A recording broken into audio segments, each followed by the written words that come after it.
Il est nécessaire de définir certains termes, savoir celui d'enfant et celui de fils. Le mot enfant, selon son contexte, peut varier dans sa signification.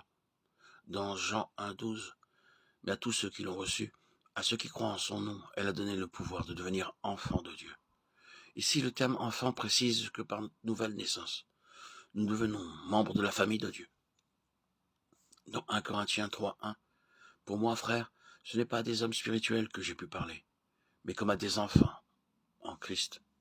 Aussi, dans Hébreux 5,13, or quiconque en est au lait n'a pas l'expérience de la parole de justice, car il est un enfant.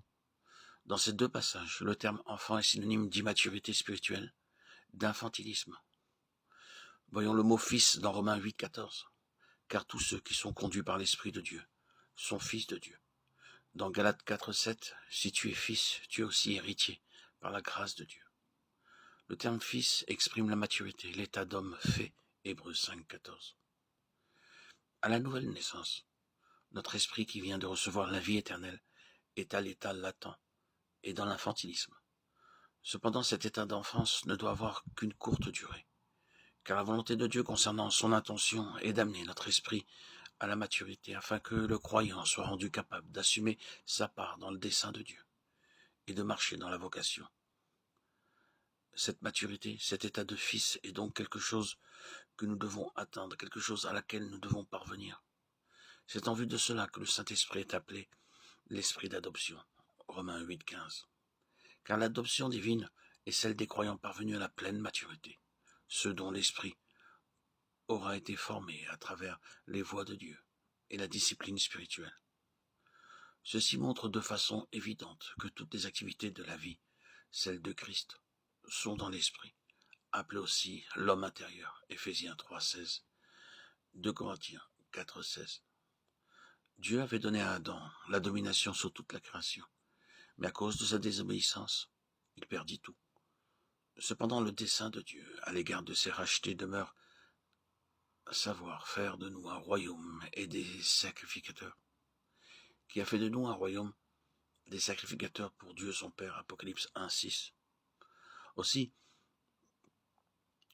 lorsque nous recevons le don de la vie éternelle, si cette vie gouverne notre être intérieur, elle introduit en nous le sens de notre destinée, celle du trône. C'est elle qui nous donne cette vision élevée du dessein de Dieu.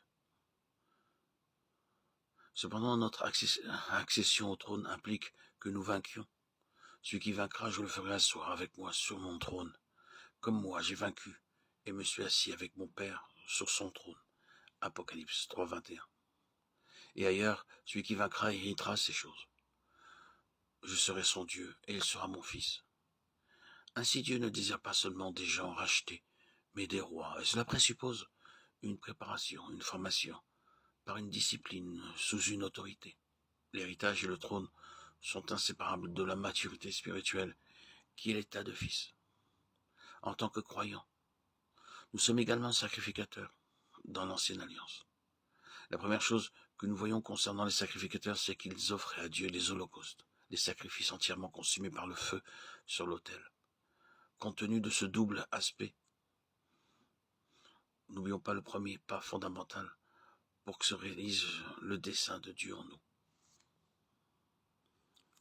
Ce pas qui est notre choix, parce que Dieu nous aime. Il ne nous contraint en rien.